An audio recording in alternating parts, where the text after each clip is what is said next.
அலுவலகத்தில் 1 மணி நேரம் முன்னதாக போக அனுமதி கேட்டு நின்ற தேவசகாயத்திடம் அக்கவுண்டன்ட் கேட்டார். எப்படி இருக்கு உங்க அப்பாவுக்கு? அப்படியே தான் இருக்கு சார். 2-3 நாள் கழிச்சு தான் சொல்ல முடியும்னு டாக்டர் சொல்லியிருக்காரு. வீட்டுக்கு கூட்டிட்டு போயிடுறியா? இல்லை சார், வீட்டில் 2 பேரும் வேலைக்கு போயிடுறோம். பசங்களும் ஸ்கூலுக்கு போயிடுறாங்க. யார் சார் பார்த்துக்குவாங்க? அதனால் ஹாஸ்பிட்டலே இருக்கட்டும்னு முடிவு பண்ணிட்டேன். ரொம்ப சிரமந்தான் உனக்கு. என்ன சார் பண்ண முடியும்? எங்களை வளர்க்குறதுக்கு ரொம்ப சிரமப்பட்டாரு. அவரை நிம்மதியாக கடைசி காலத்தில் வீட்டில் வச்சு பார்த்துக்க முடியல பாருங்க. அதுக்கு ஒன்றை குறை சொல்ல முடியுமா? நீங்கள் 2 பேரும் வேலைக்கு போனால் தான் அவரை இந்தளவுக்காவது ஹாஸ்பிட்டலில் வச்சு பார்த்துக்க செலவு பண்ண முடியுது. அதுவும் சரிதான் சார். நான் கிளம்பட்டுமா சார்? அப்படியே ஹாஸ்பிட்டல் போயிட்டு அவர் கூட ராத்திரி 8-9 வரைக்கும் இருந்துட்டு வீட்டுக்கு போயிடுவேன். டாக்டரை பார்க்குறதுக்கு போகிறதுனால தான் உங்ககிட்ட பெர்மிஷன் கேட்குறேன். சரி, போயிட்டு வா. அலுவலகத்தை விட்டு வெளியே வந்தான் தேவசகாயம். சைக்கிளை எடுத்து அந்த வாகனங்களின் இடைஞ்சல்களிலிருந்து தள்ளி கொண்டு பாதைக்கு வந்தான். அப்பா நினைவு தெரிந்த நாளிலிருந்து முகம் சிரித்தபடியே இருந்த ஞாபகம்தான். இவனோடு 4 பேர், அப்புறம் தாத்தா பாட்டி, அவரும் அம்மாவும். ஆக மொத்தம் 8 பேர் அந்த வீட்டில். வருமானம் கைக்கும் வாய்க்கும் எட்டாத நிலைமைதான். அம்மாவுடன் தினம் தினம் சண்டைதான். பற்றாக்குறை பட்ஜெட். ஆனாலும் முகத்தில் கொஞ்சம் கூட வருத்தமோ சங்கடமோ இருந்ததாக தெரியவில்லை. அக்காக்கள் 2 பேருக்கும் அந்த கஷ்டத்திலும் கல்யாணம் செய்வித்து மேடையேற்றினார். அடுத்து என்னை எப்படியோ +2 முடித்து அவர் கம்பெனியிலேயே அலுவலகத்தில் சேர்த்து விட்டார். தம்பி டிரைவராக்கி அரசு பேருந்தினராகவும் நுழைத்து விட்டார்.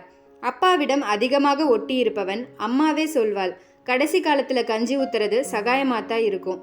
அப்பா அடிக்கடி அவனிடம் சொல்வார், சகாயம், மனுஷனுக்கு நிம்மதியான வாழ்க்கை வேணும். என்னை பொறுத்த வரைக்கும் அது கடைசி வரைக்கும் கிடைச்ச மாதிரியே தெரியல. உனக்கே தெரியும். அம்மா அப்பாவை கவனிச்சு அதுக்கப்புறம் உங்களை படிக்க வச்சு வேலைக்கு சேர்த்து உங்கள் அக்காளுகளுக்கு கல்யாணம் செஞ்சு வச்சு அப்பா இத்தனை வருஷம் ஓடிடுச்சு. வயசு 70 ஆயிடுச்சு. அக்கடான்னு உட்காரணும்னு ஆசைதான். உங்கள் அம்மா விட்டா தானே. இப்போ கூட பாரு, உன் பெரியக்கா பொண்ணுக்கு விசேஷம், நம்மளால் முடிஞ்சதை செய்ய சொல்லி வற்புறுத்துறா. அடுத்து உன் சின்னக்கா ரெடியாக இருக்கிறா, அவள் பொண்ணுக்கு ஏதாவது செய்வேன்னு. அப்புறம் உன் பையன், உன் தம்பி பையன், அதெல்லாம் அவங்க பார்த்துக்க மாட்டாங்களா?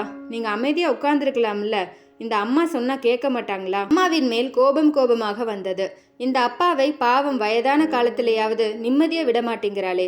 அவரோட 18 வயசுல குடும்ப பாரத்தை சுமக்க ஆரம்பிச்சாரு. 70 ஆகியும் விட மாட்டேங்குது. மனதுக்குள் நினைத்தாலும் அம்மாவிடம் சொல்ல பயம். சண்டைக்கு தயாராயிருப்பாள். இவனுக்கு மட்டுமல்ல, அக்காக்களுக்கும் தம்பிக்குமே அம்மாவிடம் எப்பொழுதுமே பயம்தான். அப்பாவிடம் பேசும் தைரியம் அம்மாவிடம் இருந்ததில்லை. உண்மையிலேயே அவருக்கு நிம்மதி கடைசி வரை கிடைக்கவே இல்லை. அம்மா திடீரென இறந்துவிட அதற்கு பின் இந்த 6 மாதம் நிம்மதியாக இருந்தார் என்றால் அதுவும் முடியவில்லை. நோய்வாய்ப்பட்டு விட்டார். ஆரம்பத்தில் பக்கத்து கிளினிக்கில் பார்த்து வந்தவரை டாக்டரை கூப்பிட்டு எதுக்கும் ஹாஸ்பிட்டல் அட்மிட் பண்ணி பார்த்துடலாம். 3 நாட்கள் அட்மிஷன் செய்து நன்றாகி வீட்டுக்கு கூட்டி வந்தாலும் அடுத்து இதோ 2 நாட்களாக ஹாஸ்பிட்டலில் சேர்க்க வேண்டியதாகிவிட்டது. இனி நீண்ட நாட்கள் தாங்குவது கடினம், டாக்டர் சொல்லிவிட்டார். எண்ணங்கள் மனதுக்குள் ஓடியபடியே ஹாஸ்பிட்டல் வாசலுக்குள் சைக்கிளை கொண்டு வந்தவன் ஓரமாக நிறுத்த இடம் தேடி சென்றான். அவனை பார்த்து மென்மையாய் புன்னகைத்தார். அப்பா, இப்போ எப்படி இருக்கு? அப்படியே தான் இருக்கு. இருந்தாலும் நீ ரொம்ப மனசை போட்டு அலட்டிக்காத. எனக்கு காலம் முடிய போகுது. ஆனால் நீ இன்னும் நிறைய உனக்கு இருக்கு. என்னப்பா இப்படி சொல்லிட்டீங்க? நீங்கள் கடைசி வரைக்கும் நிம்மதியாக இருக்கணும்னு சொல்லிக்கிட்டே இருப்பீங்களே. கடைசி வரைக்கும் உங்களை அப்படி என்னால் வச்சுக்க முடியாமல் போச்சே. அம்மா கூட தினமும் சண்டை போட்டு எங்களையெல்லாம் சுமந்து ரொம்ப பாவம்பா நீங்க. அப்பாவின் கட்டிலின் அருகில் இருந்த ஸ்டூலில் உட்கார்ந்து அவரை பார்த்து கண் கலங்கினான். 5 நிமிடம் அவனையே உற்று பார்த்தவர், கண்ணா, உன்கிட்ட நான் சொன்ன நிம்மதி என்கிட்ட தான் இருந்திருக்கு. இந்த 6 மாசத்துல தான் அந்த நிம்மதி இனிமேல் கிடைக்காதுன்னு தெரிஞ்சுது. நான் சீக்கிரம் போய் சேர போறதுக்காக இதை சொல்லலை. புரியாமல் அவரை பார்த்தான். என்னப்பா சொல்றீங்க? அப்ப என்கிட்ட நிம்மதி வேணும்னு கேட்டுக்கிட்டே இருப்பீங்களே. ஆமாடா, நான் கூட நிம்மதினா ஏதோ காண கிடைக்காத பொருளாக இருக்குமோன்னு நினச்சிக்கிட்டு இருந்தேன். உங்கள் அம்மா எப்போ என்னை விட்டு போனாலோ அதுக்கப்புறம்தான் இதுவரைக்கும் அந்த நிம்மதி என்கிட்ட தான் இருந்திருக்கு. அவள் போன பின்னால தான் அது என்னை விட்டு போயிருச்சுன்னு புரிஞ்சுது. சத்தியமாக எனக்கு புரியலப்பா. இல்லடா, 8 பேர் இருந்த குடும்பத்தை என்னால் கட்டி இழுத்துட்டு போக முடிஞ்சதுன்னா அதுக்கு காரணம் உங்கள் அம்மா தான்டா. அவள் இருந்த தைரியத்தில் தான் என்னால் எல்லா வேலைகளையும் இழுத்து போட்டு செய்ய முடிஞ்சிருக்கு. அதுக்கப்புறமும் இந்த 70 வயசு வரைக்கும் அவள் என்னைய உட்கார விடாமல் விரட்டி வேலை வாங்கினதால நான் நிம்மதியாக ஆரோக்கியமாக என்னோட வேலைகளை பார்த்துட்டு தான் இருந்திருக்கேங்கிறது அவள் போன பின்னால் தான் எனக்கு புரிஞ்சிருக்கு. என் கூட அவள் இல்லாத இந்த 6 மாசத்துல தான் நான் எதையோ பார்த்து அதுதான் நிம்மதின்னு ஏங்கியிருக்கேன்னு புரிஞ்சது. அந்த நிம்மதி போயிடுச்சுன்னு தெரிஞ்ச உடனே அதுவரை என்னோட உடம்புக்குள்ள ஒளிஞ்சுக்கிட்டு இருந்த எல்லா வியாதியும் என்னை சுத்திக்குச்சு. அப்பதான் புரிஞ்சுக்கிட்டேன், இது நாள் வரைக்கும் அந்த நிம்மதிக்குள்ள தான் இருந்திருக்கேன்.